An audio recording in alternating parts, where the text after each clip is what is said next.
And good morning and welcome to Sunday. It's, I guess, 7-Eleven day. That's the date. Is there a special deal for being at 7-Eleven day? I don't know. But it is Sunday and we're into a new week now with John Stott.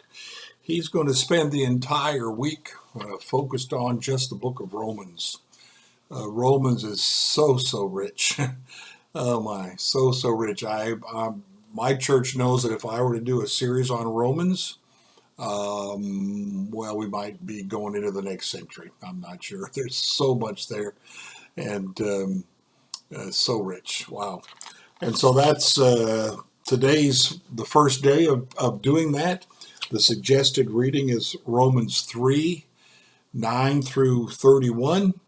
The lead-in verse is chapter 3, verse 20.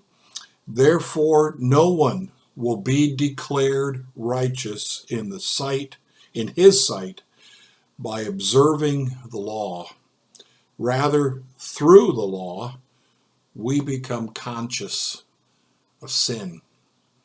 And so today's devotion is entitled Universal Sin and Guilt. Universal Sin and Guilt. Nothing keeps people away from Christ more than their inability to see their need of him or their unwillingness to admit it. It is this plain and unpopular principle that lies behind Romans 1:18 through Romans 3, verse 20. Paul demonstrates the universality of human sin and guilt by dividing the human race into several sections and by accusing them one by one. He shows that each group has failed to live up to the knowledge they have. Instead, they have deliberately suppressed and even contradicted it. Therefore, they are guilty and without excuse. Nobody can plead innocence because no one can plead ignorance.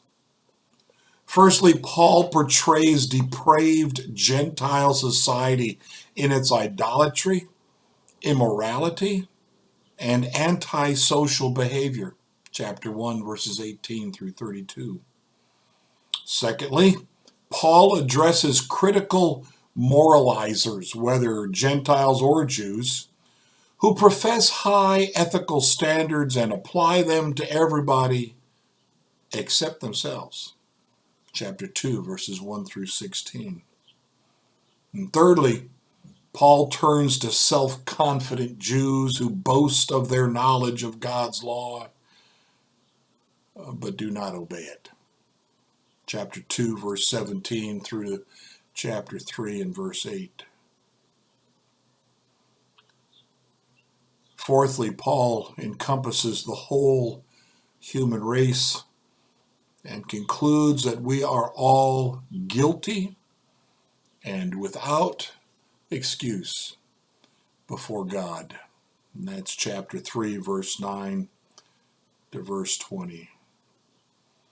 This is the point to which the apostle has been relentlessly moving, namely that every mouth may be silenced and that the whole world may be held accountable to God, chapter 3, verse 19. How then should we respond to Paul's devastating exposure of human sin and guilt?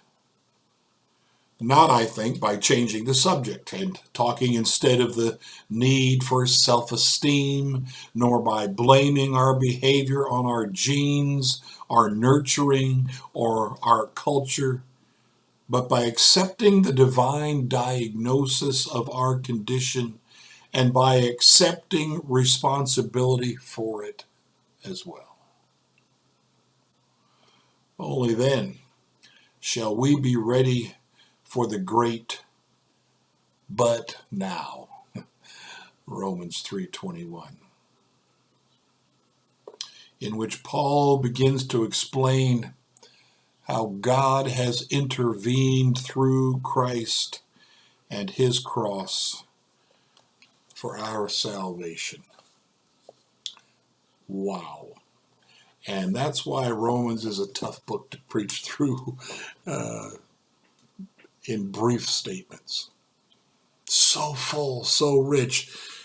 And Paul sees the need to start out by clearly stating that every single human being falls short of the glory of God. Whether you're an outright, blatant sinner who loves to sin, whether you're a perverse sinner who destroys the lives of others, or whether you are a self-religious, nice person, we have all sinned and we all fall short of the glory of God, and there is nothing at all we can do to change that situation by ourselves. We're without hope and without God. We are rebels. We're dead in our trespasses and sins. We need to see that level of hopelessness, because unless we realize that level of hopelessness of us being nice enough, good enough, even sacrificial enough, it's not going to be good enough. But stay tuned. But now comes later. Blessings to you today. Revel in the fact that God has loved us enough, even that while we were yet sinners, Christ died for us. Amen and blessings today. Worship the Lord today. Worship the Lord today.